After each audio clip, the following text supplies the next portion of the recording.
Item number 5, public comment. We do have 3 speakers signed up for public comment. Mrs. Dolores Jaime will be our first speaker. Dolores.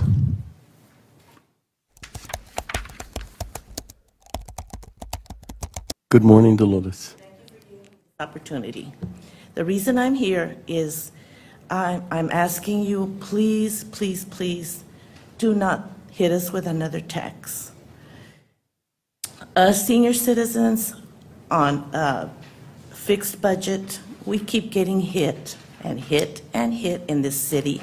We just got our home appraisals raised, our taxes were raised, and now you want to hit us again with another tax. You people are bleeding us dry. There was a time when the gas was so high, my husband and I were only driving to the store, driving to the doctors. Our children do not live here. They all moved out of state. They were the smart ones. So we don't have anybody really to go visit.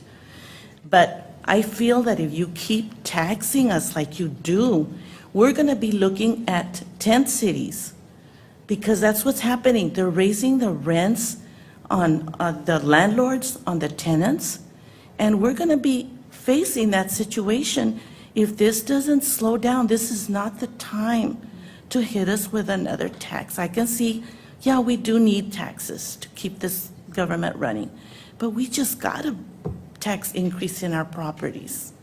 I would really, really ask you to reconsider this UNC tax that you want to impose on us right now, if you could put it off. Thank you. Dolores, thank you. We always take all your comments into consideration. Thank you. Our next speaker, we have Mr. Isaac Perea. I want to start, though, with the topic that made headlines last week, the request by the El Paso County Hospital District Board to the county that would funnel hundreds of millions of taxpayer dollars to University Medical Center. My co-anchor, Eric Elkin, has extra depth. Up to $400 million of your taxpayer dollars. That's what could be spent by the county hospital. What's it for? The short answer, University Medical Center is looking to use the money for expansion purposes. The Board of Managers of the El Paso County Hospital District voted unanimously in favor of bringing this to county commissioners, which they did on Thursday. The county hospital asked the commissioners to approve the publication of notice, which was ultimately tabled until June 27th. But let's take a deeper dive into what kind of expansion UMC is planning. This is part of the presentation that was given to commissioners this past week. Included among the 35 slides is this one, a master plan that breaks down potential costs. The grand total is nearly $350 million. About half of that goes towards UMC capacity expansion, including renovating the 3rd floor North Tower for 23 ICU beds, adding surgery expansion with 3 new operating rooms. Roughly $40 million of that is to create an ambulatory procedure center, which includes 6 operating rooms and 2 procedure rooms. About $37 million is budgeted for expansion of El Paso Children's Hospital. Then there is nearly $80 million earmarked for the creation of a cancer institute. And finally, about $55 million for property and land acquisition to include current Texas Tech properties adjacent to the existing campus. But how this is all paid for is where it becomes controversial. The board is asking commissioners to approve a publication of notice. It's looking to use certificates of obligation. That's what allows governmental entities to issue debt without voter approval to fund any public project. So how does that impact you? Well, a project of this scope would affect the property taxes you pay. UMC is one of the 5 taxing entities in El Paso. In the board presentation, they estimate the impact on El Paso homeowners would be about $55 on a $100,000 home per year. So on a $200,000 home valuation, you're looking at more than $100 extra per year in your property taxes. And that's just on the initial amount the hospital is asking for. During the presentation, it was noted the Fed interest rate hike on Wednesday would impact the potential cost. And here's the other issue coming to light: transparency, or lack thereof. All of this information was first reported by a blog called El Paso News. The amount of certificates of obligation was not published on either the county commissioners or the hospital district's meeting agenda, nor were there attachments with more information. The hospital board has also not been broadcasting its meetings since shifting to virtual meetings during the pandemic. The last video was posted from March 2020. And they don't post the meeting minutes either. UMC says it only has to make them available if someone asks for them through an open records request, which can take up to 10 days. While the county commissioner's meeting agenda did not have any details initially, so many local reporters asked questions, including us. The presentation slides were finally posted Wednesday afternoon, less than 24 hours ahead of the commissioner's court meeting. Here's extra depth on what UMC is asking for in the funding request and why. Increased capacity to treat burn patients, most of whom are transferred to Lubbock and Galveston. Also, a clinic for older adults as well as an urgent care center in central El Paso to meet the need of that area of town. Hospital officials tell me the hospital has grown and it has to respond to the demand for care. There was a time when 50% of its patients had insurance and 50% did not. UMC says due to its quality care, now 70% of its patients have insurance and 30% do not. And the hospital adds it maintains its focus is to provide affordable care for all, regardless of their ability to pay. Joining me now in studio is the Chief Executive Officer for UMC, Jacob Cintron. Thank you for being here. Thank you for having me. So, Jacob, certificates of obligation are debt taken on by taxpayers without their approval. So why choose this route rather than taking this to voters in the form of a bond election? So a couple of reasons. First of all, a certificate of obligation does allow us to be able to access bond funds to be able to make improvements to our facility, whether it be equipment needs, expansion needs, and it requires the approval of the county commissioners, which are elected by the public. Versus a general obligation bond, which will take a longer period to establish. It requires a public vote.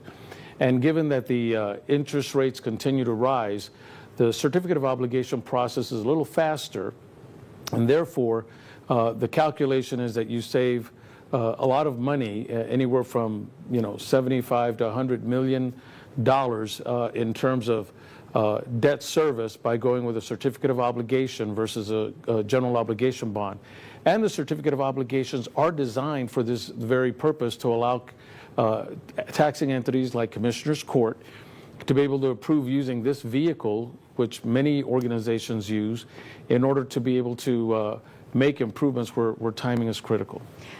Okay, so you would get the money faster, but that doesn't necessarily mean that the work would be done immediately. You would still have to get the materials, you would still have to get the employees or the staff to create all of these projects, and that could take a long time, which would also add to the cost. So again, why not just maybe include it in a bond election so at least the voters could have a say? So what happens is when the certificate of obligation, say it were to be approved by the county commissioners, then we're able to encumber those funds at a set interest rate.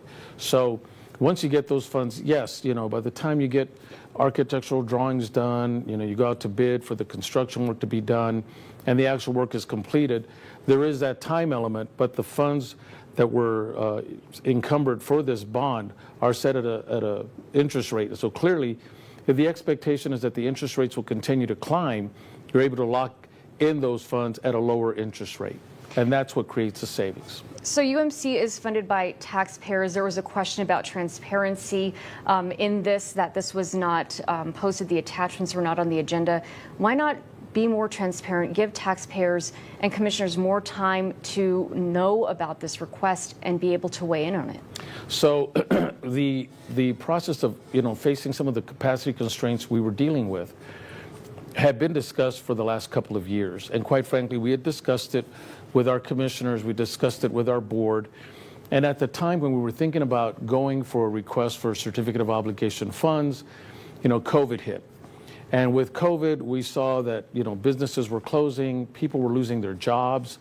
And we thought at that time that was not the appropriate time to go for that. And now, we're still in COVID. We're not out of the woods yet, but it has somewhat stabilized. Nonetheless, what we're facing now is a supercharged economy. Home prices have really gone up. You see salaries have gone up. Job positions remain open for a long time. Cost of the things that a hospital does, for example, in terms of, pharmaceuticals, implants, and so forth, has also gone up. So, the issue then is what's facing our taxpayers is my home value has gone up, so my taxes are going to go up. And now we're looking at this bond that would also increase. Now, the truth is that, you know, from the transparency standpoint, we had talked to our board and to our commissioners sometime. We didn't act on taking action until this last week when we met with our board. And what the board approved was the ability for us to ask our commissioners to allow us to post notice.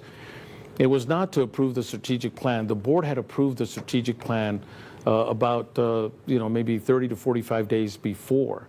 And what the authority to ask to post notice, all that does is it starts the clock from a minimum number of days before commissioners can take a vote.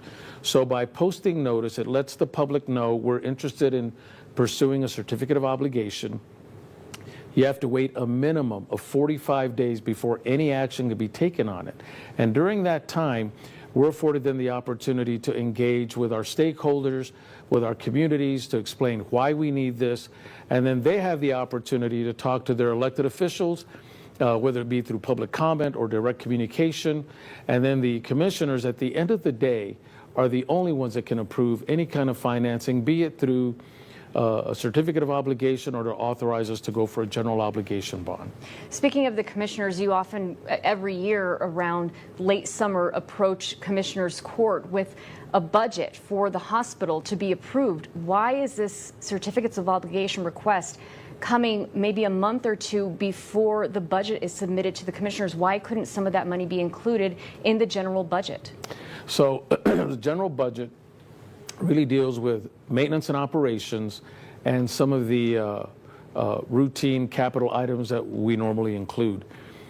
This bond typically is fairly large. So what it does is it's two really different things. You could go for a certificate of obligation really throughout the year, almost at any time. When we look at, you know, our discussions with the county commissioners and our board for our annual budget, that normally is a process that takes place during the summer with the intent or goal to have our budget approved sometime in September. And what that budget is for, it deals with, for example, the maintenance and operations component of our hospital, with a little bit set aside for routine capital expenditures. So the bond itself, the getting up bond funds normally is done through a different process, not through that process, be it a certificate of obligation or a general obligation process. Jacob Cintron, the CEO for University Medical Center, thank you for being here today. Thank you for having me.